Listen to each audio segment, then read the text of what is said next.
So now I'm going to hand over to Susannah Bleakley from the Curlew Recovery South Lakes project. Susannah.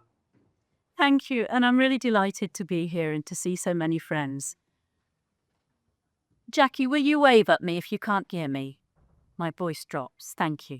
So I'm going to start off by talking about Morecambe Bay. Mary asked me to talk about Morecambe Bay. I've worked on Morecambe Bay for 25 years, so the thing about Morecambe Bay is the vast intertidal sands. That really is the headline for Morecambe Bay. 310 square kilometres of intertidal, the largest in Britain, and obviously a real magnet for wading birds. And around the edges of the bay, we have really broad fringing salt marshes as well. And when you look at those salt marshes, they provide roosting grounds. So we've got feeding grounds and roosting grounds. And there sits Morecambe Bay, right at the heart of a network of estuaries on the northwest coast. 80% of the northwest coast of England is internationally designated for its importance for migratory birds. You have landscapes, you have this sort of interconnected landscape of intertidal sands and muds and fringing salt marshes, providing a real magnet for huge numbers of waders and, of course, for the people that come and look at them. The curlew, the Morecambe Bay is supporting about 15% of the wintering population of curlews and over 10% of the wintering population of very many other species as well. But if you look at those numbers, 25 years ago, there were 16,000 curlew regularly in Morecambe Bay, and now it is only half of that. They are present all year round. You see very much lower numbers in May and June when they are breeding. The numbers just start to rise again in July with failed breeders and growing again in August as the breeding birds and the juveniles come in. And our birds are migrating so that the birds that are breeding in our area, in Morecambe, in the South Lakes area, are wintering in Ireland, Spain, Portugal, and our wintering population, the birds that are wintering in Morecambe Bay, are breeding in Scandinavia and Finland. The threats to Morecambe Bay, the barrage proposals, they never really go away. There isn't a current barrage proposal, there is one for the Mersey. Disturbance, a big problem, the loss of salt marsh. As sea level rise increases, the salt marshes should naturally move towards the coast. But where they're constrained, such as just near here at Hess Bank, anyone who regularly travels on the West Coast Main Line, you get just one glimpse of Morecambe Bay on the West Coast Main Line as it comes past Hess Bank. And you can just see the railway in the top of that picture. And 300 metres of that salt marsh has been lost since 2006 to now. It is really close to where we're going on the field trip. We've talked about all these birds, but then it's popular with dog walkers as well, so we have a really big problem with disturbance of those roosts. And I said that the headline is the intertidal, and that's why Morecambe Bay is famous for its crossbay walks. And we also have a living heritage of fishing where our fishermen don't use boats but go out on foot, historically using a horse and cart, and today with a tractor and a quad bike. The capital of Morecambe Bay, if you like, Morecambe itself, has been in decline like every other seaside resort. But in 2018, we were told with great fanfare that the Eden Project was coming to Morecambe Bay and it was going to be amazing. There were going to be 5 domes and it was going to be super, super. They actually got planning in 22 for 2 domes. It was very much smaller, and there's been a lot of cynicism in the local population because they've kind of overpromised what it was going to do. They have now recently declared that they have the budget and it's going ahead. Let's see if we see it. Turning to the work that I've been doing with Curlew Recovery South Lakes, we are a small volunteer-led project, and ultra-local. The volunteers, many of us can see and hear the birds from our homes. So we're rooted in the place. not just locally led, but completely driven by people who are connected to the land and embedded in the community. And that really is at the heart of what has been the success of this project. We work really closely with the farming community. A lot of our birds are nesting in silage fields, which obviously isn't a great place to nest, because unless we can find the nest will be lost. But the farmers are terrific. And when we find the nests, we throw a fence around it, work with the farmers, and we are getting fledgling chicks from silage. The farmers have been so amazing. We get farmer tip-offs about whether a new fennel is. We've had a number of farmers who've saved nests actually whilst cutting silage, 3 this year. So really terrific support from the farming community. And just to race through the kind of season that we had, our first nest this year was the 14th of April.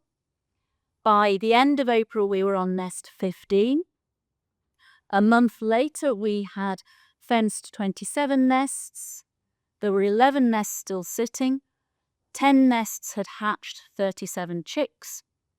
A few weeks later, in the middle of June, we had 2 nests still sitting. We had 15 families that were being followed. And then when we draw together the end of the year results, 29 nests found and fenced, 32 broods monitored, 78 chicks hatched, and 27 chicks fledged. When we look back over time, we're a young project. We've been running perhaps for 5 years. For the first couple of years, 21 and 22, from the best efforts we had, we think probably only 1 or 2 chicks fledged. We did look, we didn't see. In 24, we threw everything we could at it, and we got 18 or 20 fledged chicks. And in 25, let's say 27 fledged chicks. So these numbers are above that 0.6. They're around about 0.7, 0.8, depending on how you count them. So enough to demonstrate that you can fledge chicks and be successful in the kind of landscapes that we have. We've got brilliant farmers. We've got a growing band of volunteers. Our volunteers are superb and getting more and more skilled and more in number. We do targeted predator management, targeted crow control for every nest and for every family. The farmers do the fox control. We liaise with the farmers around what we're seeing. Fence on find, we're knowing more and more about our families, our pairs, and that helps enormously. Do loads and loads of engagement work. And in fact, when I say we've thrown everything at it, we've tried to look at every single aspect we could and improve, make really small improvements on every single thing that we're doing to get these results. Unfortunately, the next 2 slides aren't working too well, but they're things that we've had from the Nest camera, and they're useful when we're talking and doing engagement work, because I do loads of talks. I probably do 3 talks a month or more, and it really helps when talking to people who are not familiar with ground nesting birds to be able to show them examples of predation happening. And this next one is the noise that the curlew makes is astonishing, but I'm afraid the sound isn't working properly. Oh, let's go back and just see if we can run that. Watch carefully. Did you see it? Stoat comes in. I'm going to play that again because it's kind of cute. Except we lost that nest and the stoat took all 4 eggs. But the point I'm trying to make is that curlews can breed in intensive farmland, and we have had some success. And we've demonstrated that. And it's in part because we are a community-based project with people so closely connected to the land and embedded in the community. This chick 105 was spotted on the Isle of Man, which is great, except chick 106 was taken by a cat, a domestic cat. One of the things that worked for us this year was using a drone when we had chicks on the run in grassland. So the first cut of silage had been taken and the chicks were in the long grass before the second cut, and we managed to locate chicks and catch the chicks that were in a field that were about to be cut. In one case, sort of in the teeth of the cutter, we managed at the last minute to catch that chick. And I think George will talk some more about that on the drone presentation. There's some things, though, that we just can't control. And one of those last 2 nests that was still sitting in the middle of June was lost to a huge overnight deluge, and the chicks actually hatched, but they just couldn't get dry and fluff up. Now then, we're going to play a game. So I'm going to call on my helpers to hand out envelopes.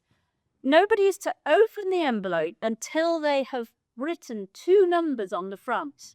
You've got to choose any 2 numbers between 1 and 70 and write those 2 numbers on the front of your envelope. Choose any 2 numbers between 1 and 70. Have we got envelopes going round? Don't open your envelopes.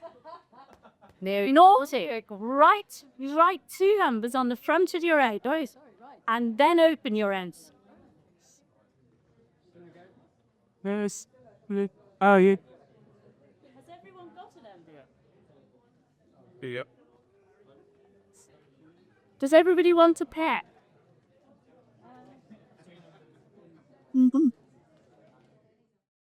So this is a game that I very often play when I do talks, and it works really well at helping a group of Women's Institute or whatever else understand just the very many things that we're trying to deal with here. Have we got somebody else who's vying for the top score or vying for the bottom score? We've got a +9 from Susannah, or was it +8? +9? +9. Anybody else in that range? +8? God, +7? Go on, Emma, what did you choose? I chose 12. Volunteers from the community come together to erect a permanent electric fence around an area of wetlands. An ideal location to bring a curlew nest is now projected from around places. Which is what we did 2 years running, and 1 year it sort of worked and 1 year it didn't, because that's curlews for you, isn't it? And which other one, Emma? Chose B. Oh, the action plan again is getting popular. And there's my timer telling me I've got to stop. So perhaps I'll leave it there. We do loads and loads of social media, especially on Facebook. So if you want to follow the stories of our work, please follow us on Facebook. And once again, the work that we do is really only possible because of amazing support from volunteers, farmers, gamekeepers, and people like Stuart coming out and ringing birds, and all the other very many people who get involved. But we have said of our work that it takes a village to raise a curlew, because we have huge numbers of local people very involved in what we do. So thank you for this opportunity. And I will give you help or hindrance as your tool to use when you're doing presentations. But obviously Harry didn't catch it, so thank you.